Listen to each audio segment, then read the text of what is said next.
Today I am in Hyderabad at the beautiful Falaknuma Palace to drive the new EQS, and to talk to us more regarding the EQS SUV, we have none other than MD and CEO Santosh Iyer. Thanks for joining us. Thank you. Thank you so much yet again. Pehli baat, obviously Mercedes-Benz has been very aggressive this year. Back-to-back launches, started with the EQA. Now obviously you have launched the surprise launch of the EQS SUV. So is your strategy going to be very aggressive going forward with the electrification? No, for sure. I think firstly in luxury segment, products excite the market, and it is our responsibility to get more and more and the latest cars to the market. Coming back on the electrification side, 3 cars, as you said, we started with the EQA, then the EQS SUV Maybach, and now the locally produced EQS SUV that we have here today. So I think it's a clear statement of intent. At one side we believe there is no luxury without sustainability, and we need to now drive the market. So 18 months back when we launched the first EQS sedan, we have done more than 500 cars now on that platform. It was a clear feedback that we need a car for India which is also slightly bigger, can accommodate large families without any compromises. Also range was also one of the clear asks. So therefore we loaded this car with the biggest battery, the longest range that can be possible, and of course all the bells and whistles so that the customer gets the best when as a package. And because it's locally produced, the price point also is at 1.41 crores. So it's a very good compelling proposition for customers to shift to EV now. Do your customers drive more? Because in the luxury segment, is range very important when compared to the mass market? It's not. To be honest, anything more than 500 kilometers should be okay for our customers. But for that one odd Bombay-Goa trip, they feel that they need. These cars now you can do Delhi, Jaipur and back, or even any of the other in one charge. So that's not a problem. But at least they just need that peace of mind. Okay, it should be the case. So I think we have to balance it out. Also, when you talk about charging stations, we have seen that hardly 20% of our customers visit a charging station. Rest all charge at home or office. So they never ever have to visit a fuel station. But when you buy a car, these are the questions that comes up. Charging where it can happen, kya hoga? So I think we need to educate more on this topic. Yeah, but in a way, I think we have seen with the EV segment, I think there are first adopters a bit more than compared to the mass market segment. Now, do you think the EV buyer is maturing in India compared to when you launched, say, the EQC? No, sure. We have come a long way from the narrative of EQC to last year our penetration was 2.5%. This year it's around 5% of sales. So slowly but surely consumers are accepting. But there is a lot of noise, and that noise also confuses customers in terms of residual values, range, what happens in the future, electrification.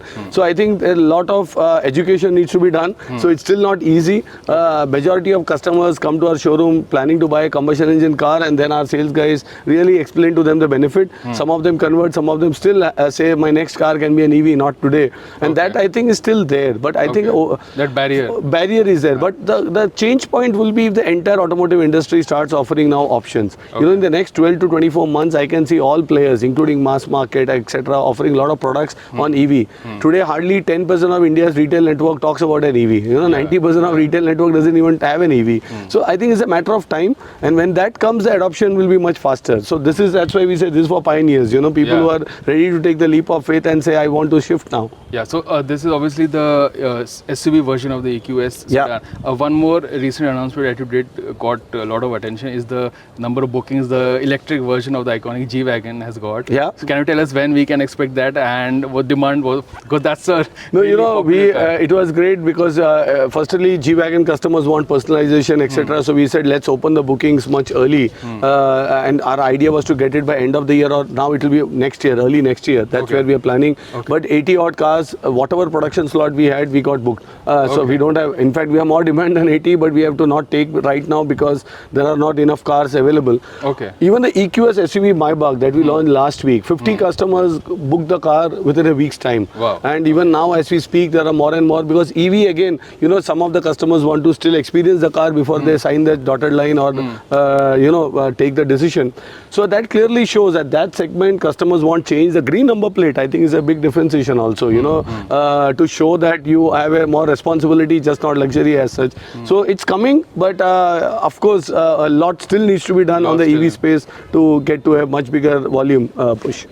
Shifting focus to the other aspect, which is obviously the stricter emission norms which are looming on the horizon in terms of BS7. So what about, do you think diesels would be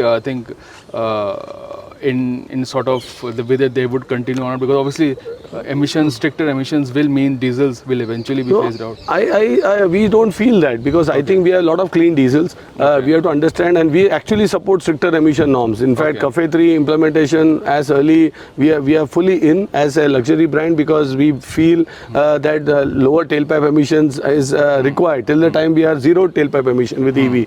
Now coming to technology, whether it's diesel, hybrid, gasoline, let the OEMs decide.